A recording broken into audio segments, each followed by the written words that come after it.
Well, hello and welcome to this special event hosted by the University of Virginia Center for Politics and our Global Perspectives on Democracy program. It's the Ambassador Series.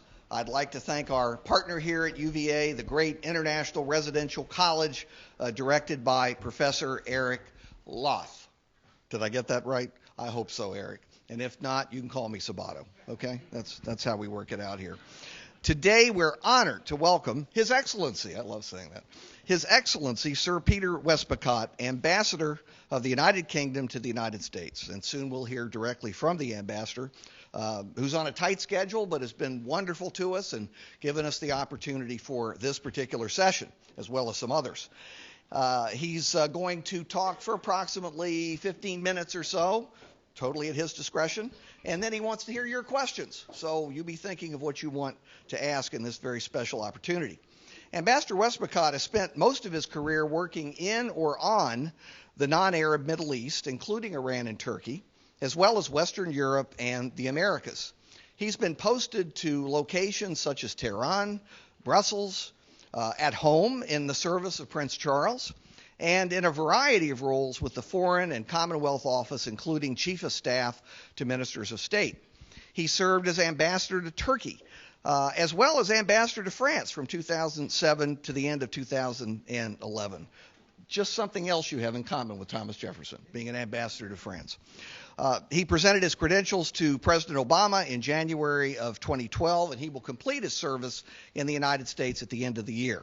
Ambassador Westmacott is married to Lady Susie Westmacott, and we're all very honored to have you. And boy, does she know American politics. We were just discussing it, and she corrected me on several things, which happens a lot.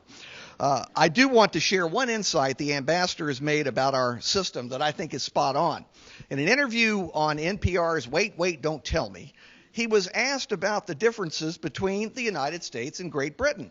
He responded, "You set up a political system which was probably designed to ensure that something you rather unkindly call tyranny could not be imported across the ocean to the United States.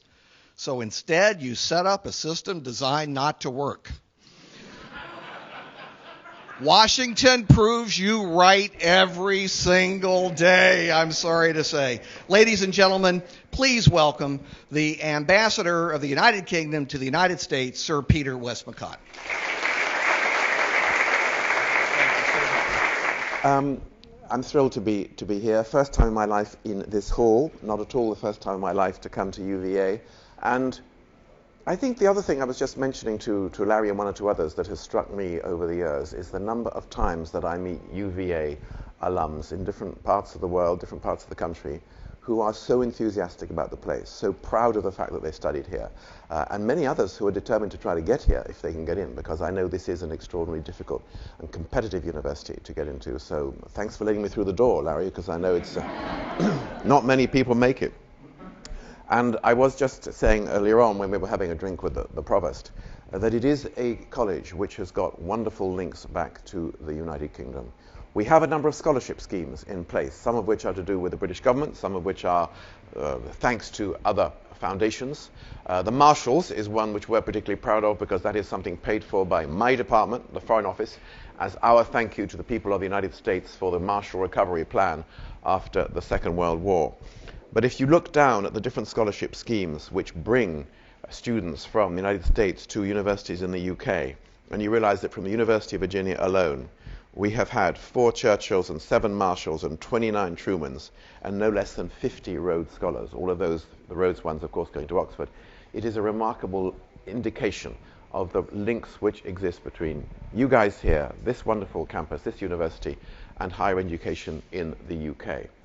And I would just like to say 2 more words about that, which is that I do think that the links that we have between our 2 countries at the level of higher education are one of the closest bonds between us. All the international rankings show that the top 10 universities in the whole world are either British or American. And I think it's 17 of the top 20 are also British and American. That's something we should be very proud of. I think it's something we should treasure. And from my point of view, this is a part of a relationship which is unique in a whole lot of different ways. We have got a lot of shared values, despite that stuff about tyranny 240 years ago. We speak, on the whole, the same language. We have very similar interests and principles that we defend. In terms of defense and intelligence and foreign policy, there is a proximity of working together and a confidence and a level of trust between the United States and the United Kingdom, which is still unique. If you talk to anybody from the different agencies, as we struggle with some of the real challenges out there dealing with brutal, depraved forms of terrorism and so on, there's nothing closer than the US, the UK relationship. And we are seeing that also in the way in which our defense entities, our military services work closely together. The other day I was had a day at sea on the USS Theodore Roosevelt off the coast, not very far away from here. And there were British naval officers working on a US naval carrier. Back in the United Kingdom, the United States ambassador and I went to visit together the site where we are building 2 new aircraft carriers in Scotland, where there will be US naval personnel on our aircraft carriers, and maybe even US F-35s flying off British aircraft carriers when they come into service in a couple of years' time. So there's a huge amount going on in the relationship as a whole, but I think that the way in which our institutions of higher education, both in terms of academic exchanges, but also the way in which businesses work closely with universities. Rolls-Royce here with UVA at Crosspoint. Boeing doing a lot of stuff with Sheffield University in the north of England, and many other examples like that. It's an example of just how much we do together and how many interests we really do share. Not to mention the fact that in terms of business and investment, we are number one. We, the British, are the number one foreign investors in the United States economy. The United States is the number one foreign investor in the United Kingdom economy. In each country, 1 million jobs depend upon the investments that come in from the other country. It is a pretty remarkable achievement.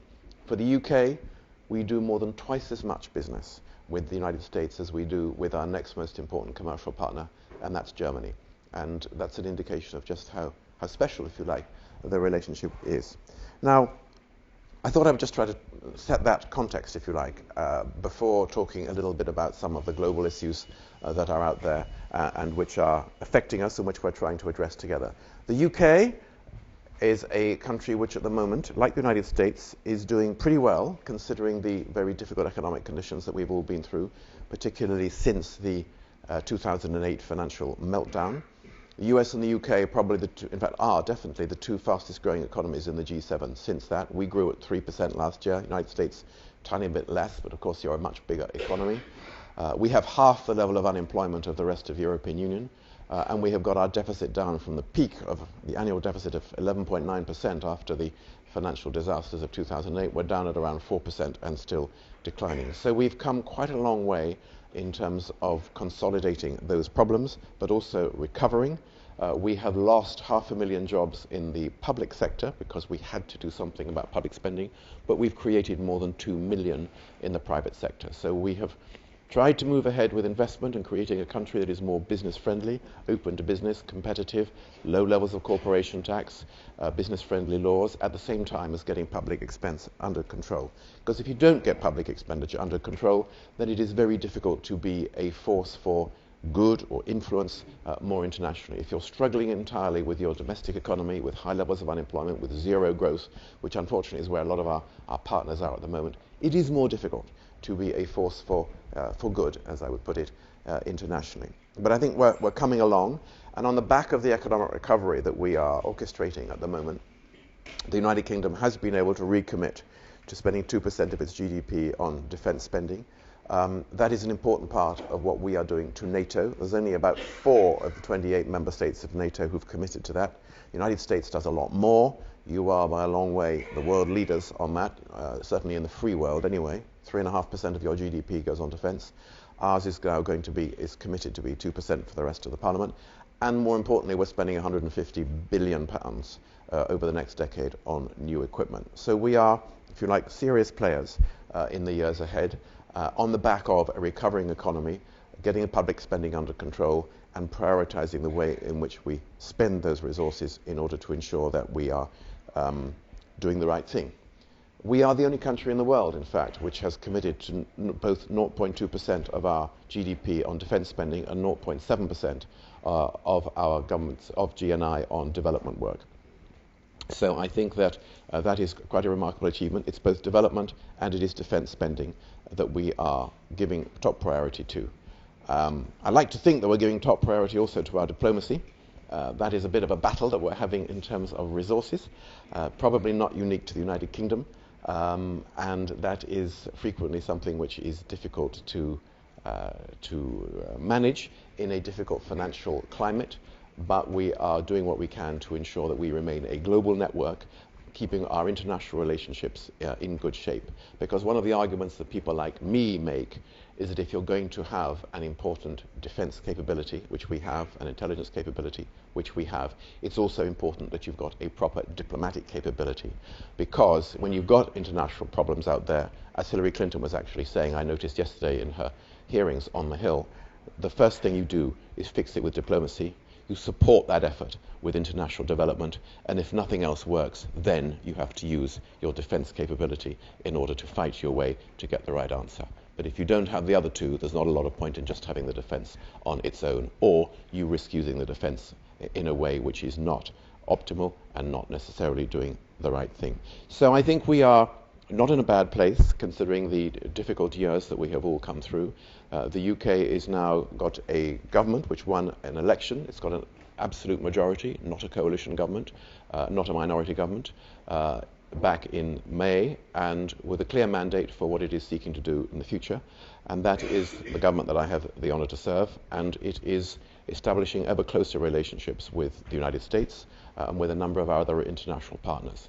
Now, what are the issues that we are trying to address in this very difficult global environment? It depends where you start. There are so many different ones. Let me start with something that I think we've done right and where we've got a little bit of success, where we can chalk up an achievement for the United States, the United Kingdom, but also for other members of the international community, and that's on Iran. Until very recently, the principal foreign policy subject that was in the media was the negotiations on a nuclear deal with Iran to ensure that the Islamic Republic of Iran did not acquire nuclear weapons. We reached an agreement in Vienna, the P5+1 as we call it, in other words 6 Western governments plus the Iranians, after many years of negotiation. It was very controversial here. It was not controversial in any of the other governments that negotiated this deal, but it was on Capitol. Draw your own conclusions. But it was very controversial on Capitol Hill, and it was an issue on which a number of us, because we were representatives of the governments which had contributed to the negotiation of that agreement, played a part in trying to persuade legislators here in the United States not to kill that deal and not in the process to destroy America's international negotiating credibility. So we have a deal.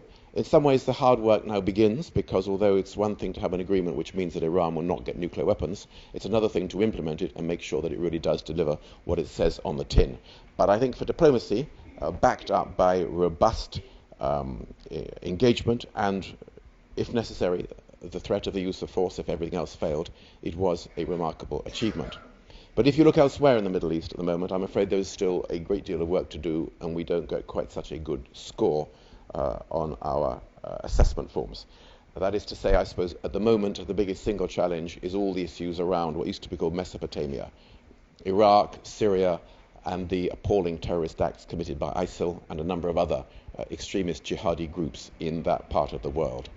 They are an immediate threat to the people who live in that part of the world. 250,000 people in Syria have lost their lives as a result of that civil war, for which the principal responsibility is President Bashar al-Assad, but a good deal of it is also now coming from extremist terrorist groups. Not a conflict that any other country began, but a conflict which over the last 4 years the rest of us would like to have tried to have helped to solve, because the situation in that country is so appalling. So far, I'm sorry to say, you all know as well as I do, we haven't got that. Recently the Russians have become more heavily involved with tanks and aircraft and soldiers inside Syria. They claim they're there to help the conflict against ISIL, the worst of the terrorist groups. We're not entirely convinced. Most of the airstrikes they have been carrying out have not been against ISIL, they've been against other groups, which the rest of us regard as a credible alternative to the regime of President Bashar al-Assad. So there is a lot of work to be done there. This week, Secretary Kerry is engaging with a number of other foreign ministers, including the Russian, including a number of the Arab governments from that part of the world, to see whether there is more progress that we can do on the political track. But at the moment, it is an issue where we are not making the progress that we would like, where we are both committed to ensure that the people of Syria can choose the government that they would like, and that cannot be a government led by the man who has been single-handedly responsible for the slaughter of all those hundreds of thousands of people, Assad, and at the same time carrying on a campaign against the terrorist groups which are taking advantage of that civil war to wreak havoc and slaughter and murder and discrimination of their own. So I think that is probably the biggest single issue that we've got there. Separately, we have still got dramas in Ukraine, where President Putin has behaved in ways which the rest of us and the international community regard as unacceptable, intruding into the independence and territorial integrity of a neighboring country. It's quieter at the moment. There is a thing called the Minsk Agreement, which we are very much hoping that towards the end of this year or into next year will provide a settlement between Russia, Ukraine, and what's going on inside Ukraine, which the people of Ukraine and the elected government of that country can live with. We're all keeping up a lot of pressure on that. It's quiet, to put it very cynically, because I think probably the Russian government under President Putin has decided that while it is focusing a lot on Syria and trying to ensure that whatever happens in Syria is in line with Russian interests, they don't actually want to stir up any additional trouble in what's going on in Ukraine. But it is a problem which is not yet resolved. And then in a couple of other areas of that part of the world, we have to not forget Libya. Libya is a country which was run by a pretty brutal dictator in the form of Colonel Gaddafi, and is no longer. But when the rest of us got involved in ensuring that Gaddafi was no longer there and could not slaughter his own people, we did leave a large vacuum in that country, and it has been extremely difficult both for the Libyans and for those of us who desperately want to help Libya take control of its own destiny to ensure that Libya is a success story, and the success story the people of that country deserve. We have significant British commitment to the diplomatic effort that's trying to going in to form a government of national unity in that country. It's very important that we succeed, partly for the 5 million people who live in Libya, but also because if we fail in Libya, it will become it is becoming already, yet another breeding ground for jihadi terrorism of a kind which is destabilizing for the whole of that region, but also for the rest of us. The European Union, of which the United Kingdom is a leading member, has already been badly affected by the humanitarian aspects of all these different crises, particularly Syria most recently, with hundreds of thousands of refugees arriving through Turkey, through the islands of Greece, across the Mediterranean from North Africa. This is creating real tensions within the European Union itself, quite apart from the problems that the poor people concerned are escaping from and the fact that they are looking for a new future. My own view is that one reason why the government of the United States of America is once again looking at whether it can't do more to help solve the problem of Syria is because there is this resurgence, if you like, of the humanitarian aspect of the crisis in Syria. Hundreds of thousands of people arriving in Europe. They need a new future, they need a home, but the European Union has to be protected also against the damage which this refugee crisis is causing to the institutions of the EU. We're not responding, frankly, as well as we might do, should do, would like to the refugee crisis. But it's not that easy when you've got 500,000 people arriving, undocumented, homeless, unemployed, unemployable at the moment, from neighbouring countries where there is a real conflict. So the EU's got its own crisis to address there, quite apart from the problems of the Eurozone, which need to be resolved. And then the one other place I think I should mention, as I look around the world at the global picture, is Yemen, where there is a not forgotten war, but a small war which risks becoming another humanitarian disaster for the people of that country. There is a great deal of bombing going on, airstrikes from a Saudi-led coalition against the rebels who are fighting against the legitimate government of that country. We are all engaged in trying to ensure that such military action as is taken is proportionate, does not cause damage to civilian population. I'm not sure that we're succeeding quite as well as we would wish, but we also have to try to find a political settlement to the problems that are going on inside that country. Now, I could go on for quite a lot longer. I promise you I won't. I could talk about the South China Sea. I could talk about the way in which the United States and the United Kingdom, both within the space of the last month, have had to pay a very great deal of attention to a hugely important subject, which is our own bilateral relationship with China. We've both had a state visit from President Xi Jinping. He is in the UK at the moment. He was here in the United States just about 3 weeks ago. The rise of China and the importance of China on the world stage is a hugely important issue for all of us. We're spending a lot of time on that at the moment. Her Majesty the Queen had President Xi Jinping staying there. I thought it was a little sign of the times when I was with the Chinese ambassador a couple of nights ago at a dinner honouring Secretary Kerry for his global leadership, and he fished out his iPhone 6 from his pocket and showed me with great pride a video taken by a colleague of his in the grounds of Buckingham Palace of the President of the Chinese Republic, but also, of course, of the Chinese Communist Party, getting out of a gilded stagecoach with Queen Elizabeth. Look how strong our relationship now is, says the Chinese ambassador. Okay, great, things can change. Much better that way than the other. So we're all moving in an interesting and, in some ways, unpredictable, but I think overall very constructive direction. So I think that's my little sketch around what's going on in the world, some of the issues which the United States and the United Kingdom together are trying to address. I haven't gone into issues like cybersecurity, which is fairly technical but very important as well, which we're all looking at and which affects everybody, every individual, every bank, every business.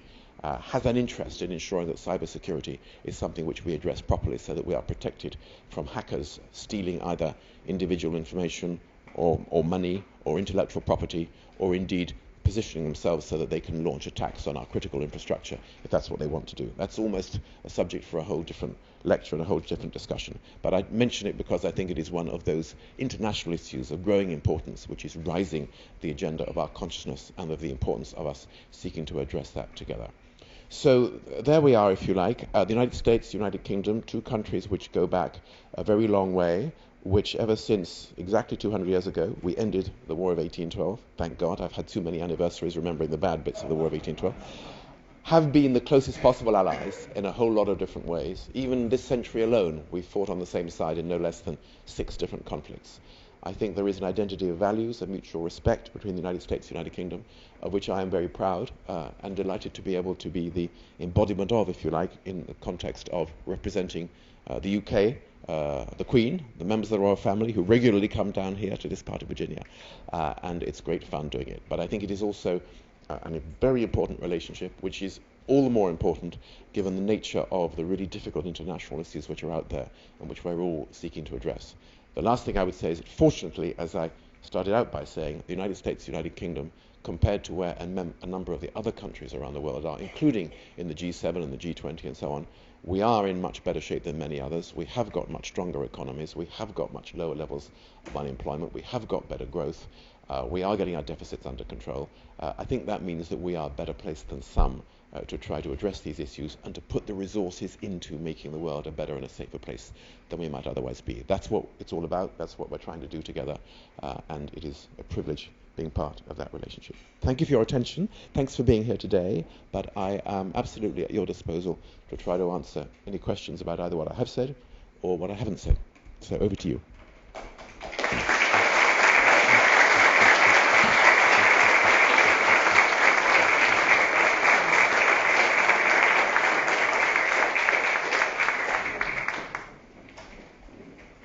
One here, the closest one.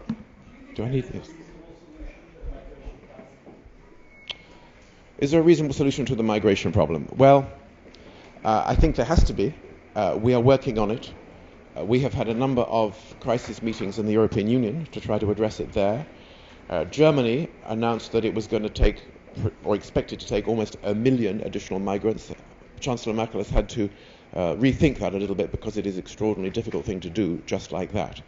We are all playing our part. In the United Kingdom, we've put more money into managing the migrant refugee problem than anybody else in Europe because we feel that there is an immediate humanitarian need in the different camps in the different countries which have got up to 2 million different refugees, 2 million refugees in each country, places like Jordan and Lebanon and Iraq and Turkey. We're taking 25,000 Syrian refugees ourselves. That, you might argue, is a drop in the ocean compared to the hundreds of thousands that are out there. But the European Union collectively is now trying to address this problem and is trying to find homes for the people coming from those countries. Our view is that we have to deal with the immediate problem of the people who have got no life, no means of existence, and are a real in humanitarian need. But we've also got to go upstream and solve the problems in the countries where these people come from because their life is now becoming unlivable. That's the highest priority. not the highest, it is the parallel priority. But if we do one without the other, we're not going to solve the problem. So I think over time there are solutions, but it is proving extraordinarily difficult, and it's bringing into question all sorts of issues in the European Union, like border controls and how you do or don't allow people to move freely between different member states. What are we going to do about the Schengen arrangements? What are we going to do about those countries like mine, which continue to operate national border controls rather than a part of the total free movement of people?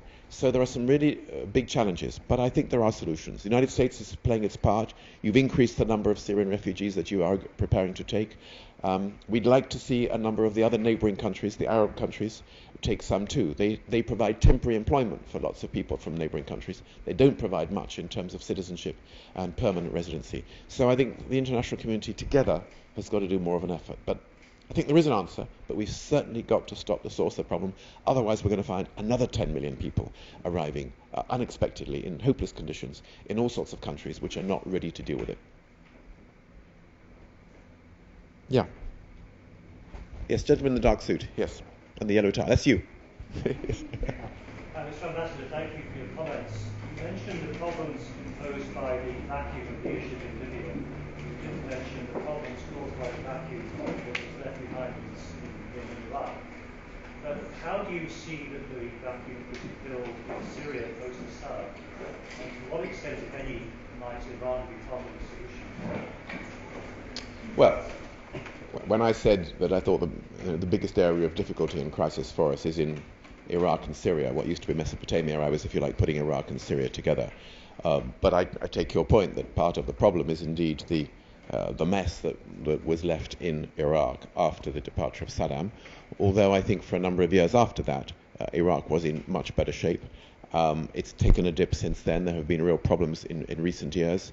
There has been too much sectarianism, and there have been too many different groups determined to fight against each other rather than to come together in the interest of the country. There are some signs that Iraq is doing a little bit better now, but it certainly needs a great deal of continuing hope for us.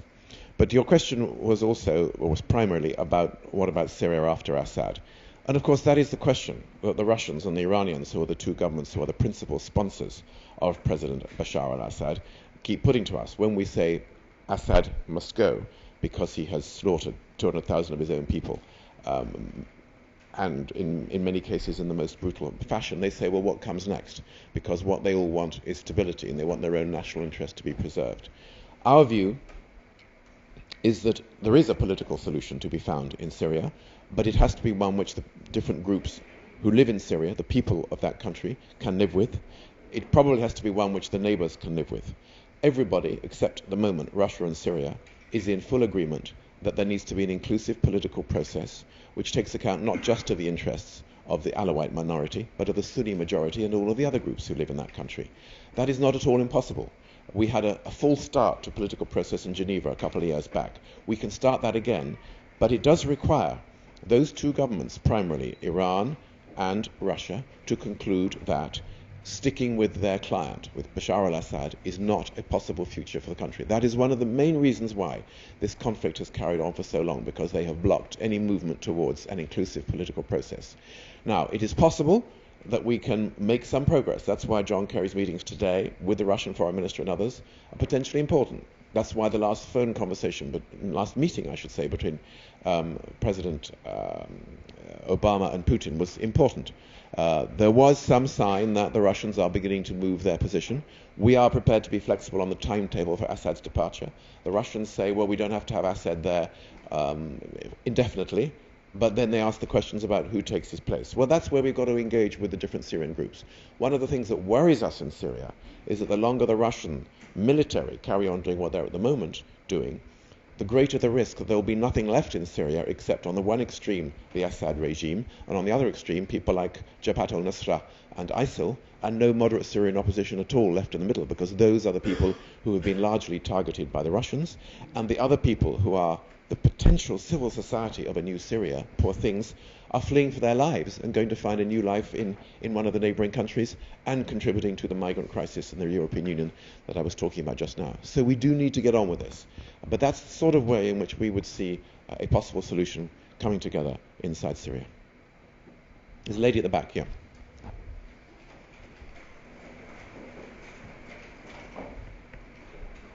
Yes? Sorry. No, okay, all right. I was wrong. Okay. Yes? Hey. Yes, you go. Will the new business relationship between the UK and China complicate things between the United States and China when it comes to human rights protection? I don't think there's any reason why it should, because the United Kingdom is engaging with China on a number of business issues, investment issues, and broader trading issues. We've got some pretty substantial investments in China now, although far, far less than we've got in all of the modern Western economies. So has the United States. A lot of US companies building big time now in China. We all accept that our relationship with China is not just about engaging with a growing giant, although the level of growth is slowing. It is also about addressing the questions which are very important to our own people and the people of China, about human rights, about cybersecurity, about treatment of minorities in China. These are things which were raised during Xi Jinping's visit here, just as they were during his state visit, are being during his state visit to the United Kingdom at the moment. So I don't think there is any significant difference in the way in which we are addressing the relationship with China to that of the United States. We had a little bit of a public argument a few weeks back over something called the Asian Infrastructure Investment Bank, where there were some members of the administration here who felt that the UK was a little too keen to join a new international financial institution which was being promoted by the Chinese. But actually, 50 other governments joined us doing that. And the Articles of Association and the way in which this infrastructure investment bank has been put together are entirely in line with US as well as UK objectives. And I think people have understood now that it was something that was necessary, that there was a gap in terms of infrastructure financing, and that also, to put it very crudely, if we hadn't had the whole business of IMF quota reform, which was agreed 5 years ago, stuck on the United States Congress, we might have found that China was able to be a party to the existing financial institutions more constructively, more creatively than they are at the moment, and therefore a little bit less enthusiastic about looking for new outlets for its investment needs. I think it's gone pretty well, and I think that that issue has been explained, and everyone has come to the conclusion that it's turned out to be less of a problem than it looked like being.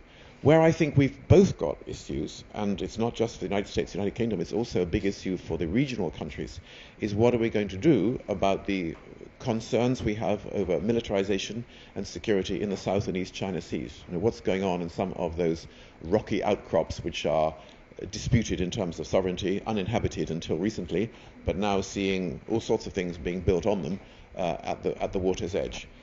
Are these threats to regional security? Are these threats to the territorial integrity of other sovereign states in the region? Question mark.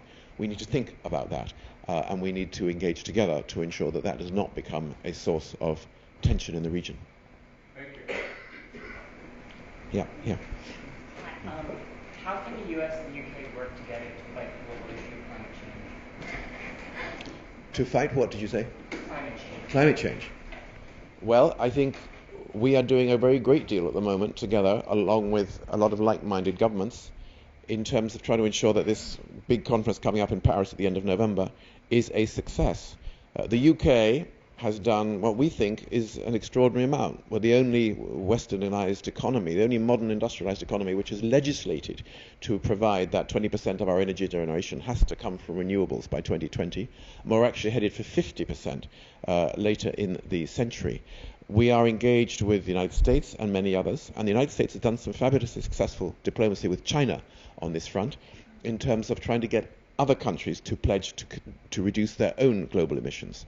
We need to do more, but we've got 85% of the main emitting countries committed to the right sort of pledges in advance of the Paris conference. We need to have 100%, and we need to ensure that those pledges are fully implemented, and we need to ensure that we've got the measures in place which ensure that we do hold global warming to the absolute limit of 2 degrees above pre-industrial levels. We're at 0.7 degrees above. We cannot go above the 2. If we don't have a successful conference, the experts tell me, there's a risk of global warming being not just 2 degrees Celsius, but 3 or 4 or 5 or 6. That would cause untold damage of rising sea levels and climate extremes, of which we're already seeing some results. So I think we're doing a pretty good job together. A number of major speeches by Secretary Kerry recently, and Ernie Moniz, your Energy Secretary, Secretary Kerry speaking again early next month. My Foreign Secretary regards this as a top priority as well. So I think we're doing what we can, and the encouraging thing is that a number of the other governments, which were backmarkers and which used to say, well, look, the United States produces 40% of the world's emissions, they should do it all, and the rest of us, get off our backs. They have evolved. They have begun to realize that their own people are not prepared to live in polluted cities anymore. They have begun to build fewer dirty coal-fired power stations and so on. And here at home, the fact that natural gas is now so much cheaper means that almost nobody is now building new coal-fired power stations here in the United States. So that is helping as well. And it is giving a fillip to the investments that are going into alternative sources of energy, renewables and other low-carbon sources of production. So I think we're doing quite well, but we still need to be very ambitious at Paris, and we need to do some more homework with the other governments concerned between now and then. Yeah, in the red at the back. There's been some concern in years past about potential Russian threats testing NATO's commitment to the Baltic states. But in recent weeks, it seems like Russia may have been trying to test Turkey and NATO's commitment to Turkey. Is there concern between the U.S. and the UK that Russia is testing NATO, their commitment in Turkey? I think there has been concern in the US and the UK and elsewhere in NATO that what Russia was up to in Ukraine and what it looked like it might be doing around the Baltic states, which are members of NATO, was a real test of our alliance. And we in the United Kingdom have noticed that there has been an increase in what we would call provocative action. Flights which are not declared with transponders turned off down the English Channel in the North Sea, more submarine activity in the areas that NATO regard as strategically very important by Russian ships, submarines, aircraft and the rest of it. So there's a certain amount of, if you like, testing that is going on in that area. As far as Turkey is concerned, I have less of the impression that that is what's going on. Russia has begun to focus, as I was saying just now, very much on what's happening in Syria. Russia and Iran, the main supporters of Bashar al-Assad. Turkey, one of the main governments which believes that Bashar al-Assad has lost his legitimacy and should not be there, and is playing a major role with the United States and with other coalition partners now in dealing with the threat from ISIL terrorism. I don't detect that the Russians are making difficulty for Turkey. In fact, the Russians are determined to try to develop their trading links and their energy links with Turkey, and to use Turkey as something of an energy corridor for outlets of oil and gas from Russia and from some of Russia's neighbors to European markets. I think that remains a very high priority for Russia. And indeed, just a couple of weeks ago, I noticed the president of Turkey was in Russia, seeing President Putin, and they were celebrating together, if I remember rightly, the opening of a large new mosque in Moscow. So I think that relationship looks like it's feeling pretty cozy. Yeah. Thank you, Mr. Ambassador. You might be aware of a little bit of UVA history. Our former rector, Edward Stettinius, was the United States ambassador when the United Nations was founded, and tomorrow is the 70th anniversary of the UN, and I wondered if you could talk about it. With pleasure. I said a little bit about it in some earlier remarks. I think that Ed Stettinius is one of your great and most distinguished alums. He was Secretary of State, of course, under FDR. He was, in that capacity, somebody who had a very major role in directing the Lend-Lease operation, which was very significant for us during the dark days of the Second World War, when the UK was running out of a lot of different things, equipment, military equipment, ships, stocks, food, and the Lend-Lease was critical. And then, of course, he was a key person in getting United Nations established in New York after the end of the Second World War. I think he's one of those people who not only gives UVA a very good name, but who was a critical member of the post-war architecture of international relations. Very important to us for the reasons I just mentioned of our survival, but also somebody who should be remembered with great pride as we celebrate the 70th anniversary tomorrow of the founding of the United Nations. Yeah. What's your football team and who's going to be left at the end of the season? Or Jose Mourinho? I'm an Arsenal supporter. Come on. No groans, no groans. And my team is very loyal to its players and to its manager. We've had the same manager for 18 years. We don't fire him every time he loses 2 or 3 games like the Russian owners of Chelsea do, or one or two of those other people who've thrown tons of foreign money at our beloved national sport. Even though we do have a French coach. But he's doing pretty well. Who's going to be left standing at the end of the season? Well, I think the champions will be Arsenal, of course, and there may be a Manchester team not very far behind, and maybe Chelsea somewhere, but they're a long way down this season. I'm terribly sorry for Chelsea supporters. So we'll see. We're feeling optimistic in my camp, but we take nothing for granted. Anyone on this side? I've been over there all the time. No? Nothing else? Yes? How would you assess the potential of engaging religious leaders and icons in addressing situations in conflicts that are specifically related to religion-based violence? Religion-based violence? Yeah. Well, I think it's a really good question. I think my personal view is that one of the unintended consequences of what the United States, United Kingdom did back in 2003 in Iraq is that inadvertently it did make it more likely that we were going to see a standoff between the Sunni countries and the Shia countries. Things were not good in Iraq. Saddam was a monster. But we didn't have that degree of tension that we have had since then between a number of the Shia groups, the Sunnis and Shias. A lot of the Sunni countries are fearful of what they call the Shia crescent across the top, Iran, Iraq, stretching through Syria, if you call Alawite Shia, but they are, but of a different sort, and then through Hezbollah into Lebanon. And then you've got deep levels of alarm, which we saw in terms of their suspicion at the Iran nuclear deal that we concluded recently amongst the Sunni Arab nations, if you like, on the southern arc. So we've got a situation which is more combustible and more nervous and more worrying, I think, than we had before, even though the situation before had many, many things that were wrong with it. How do we address that? As it happened, I was talking to a Saudi friend of mine just last night about that. I said, given that ISIL, which is perhaps one of the most depraved and disgusting terrorist groups we've had to deal with in hundreds of years, hates you guys as much as it hates the Iranian regime, as much as it hates the rest of us, as much as it hates anybody who isn't quite like them, surely there's some way in which we can come together. Is there not some common ground? And the reaction I got from my Saudi friend was, well, we would be very happy to try to bury the hatchet with Iran, but the Ayatollahs, unfortunately, continue in all their public pronouncements to be very hostile towards the Kingdom of Saudi Arabia and so on. So there's still a bit of tension of that kind which exists. Some of that is ethnic, some of it is territorial rivalry, some of it's historic, but some of it, unfortunately, is your point. It is to do with, I think, religious tension.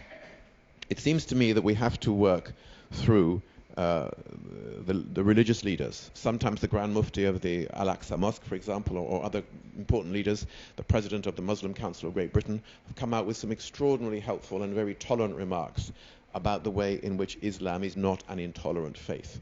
It is a belief which accepts that everybody in the book has got their own role, that we have one single God who we are all entitled to worship in our own way. Unfortunately, so much of that, of the Quran, of the Hadith, have been distorted by people since then who, in my judgment, have made a mockery of the very fine principles which were there at the beginning. Can we do more to try to reintroduce the idea of tolerance and mutual respect, and even accepting, like Roman Catholics and Protestants do, the different forms of Christianity, that between Sunnis and Shia, that there is no need to squabble or fight or slaughter each other or cut each other's throats, and it can coexist with a slightly different version of the same faith? I don't know, but it would be a very, very good thing if we could get there.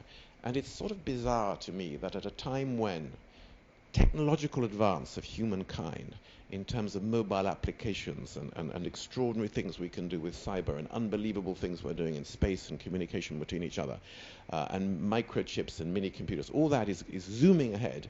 And yet in terms of our ability as human beings to live alongside each other, we seem to be going backwards into the dark ages. There's a contradiction there, which is deeply worrying. It's a huge challenge for those of us engaged in international affairs. We're not doing very well at dealing with it. It's not just up to us as diplomats. It's got to come from the communities and the faith leaders. We've got to deal with not just violent extremism and terrorism. We've got to deal with the narrative of extremism and intolerance, which is in our own societies. We have got hundreds and hundreds of people from the United Kingdom, people with jobs, with wives, who go to the pub for pints, who've got children, who've got a prosperous life, going to join jihad and join ISIL because they think that this is somehow something they want to do. Why are they doing that? What more is there we can do within our own societies to get people to grasp that this is not actually a great way of fulfilling human existence? Question mark. Big challenge for us all. I think you put your finger on the issue. We haven't made as much progress as we would like, but it is our number one priority. Yeah. In response to that is, how do you draw the line between, reaching out to religious leaders and asking them to comment on this, and then religious leaders are commenting, but their comments seem to be going unheard because of the violence today, and then creating a sense of responsibility for every Muslim in the United States or in certain communities, almost feel responsible to respond, to feel like they have to denounce terrorism as though they are somehow responsible for certain situations. So how do you balance intolerance in society and what's going on in the broader scheme, top down, bottom up? Where is the line that you draw in the middle? Well, do we have to draw a line in the middle? I think there's a role at all levels. I think at grassroots level within society, people have got to live their own lives, examine their own faith, examine their own principles of tolerance towards other human beings. But the people who are spokesmen for individual faiths have got to come out with levels of tolerance as well. Those who are influential within their communities have a particular responsibility to express their views and try to encourage people to see things in that way. At the political level, I think we have to, my view anyway, is that we have to try to continue to work on separating individual elements of faith from the functioning institutions of government. Our countries, we don't actually have religion and government in the same sphere. Some countries do. An Islamic Republic will quite often have Shia law as part of the administrative structure of that state. We tend not to do that. If some countries, of course, choose to do it, but nevertheless, it must be done, I would argue, in a way that is tolerant of all the different groups and the minorities and the faiths that live within that country. Everybody should be equal within the same legal framework, and that legal framework should show proper tolerance. So there's a role for the politicians, there's a role for the faith leaders, there's a role for those who are commenting on events, but there is really a role for each one of us as individuals at the grassroots to examine our own consciences and to discuss this with our fellow men and women and try to ensure that we are in a place that is consistent with our own sense of the sanctity of human existence. I think everybody has to do it. I'm not sure there is a role for drawing lines. Really tough.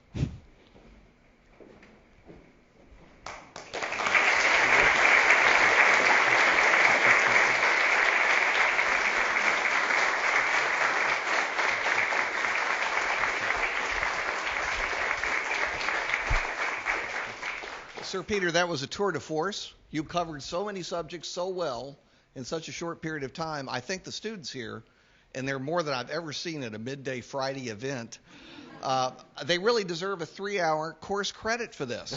And it's too bad I don't have that power. Can I authorize that? Oh. Yes, no, you may have that power. I don't know. I'll check. So if you've gone, please let us know. If you're a student, let us know.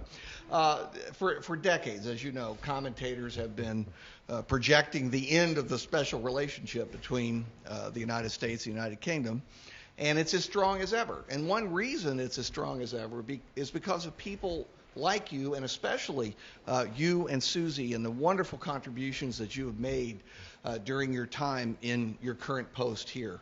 We are deeply appreciative for that, and we are most of all at this moment grateful that you took the time to be here with us at the University of Virginia. Thank you so very, very much.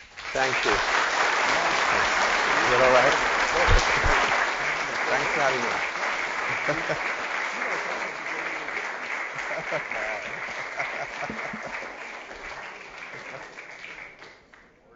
Thank you all for coming. Love it. Very much enjoyed it.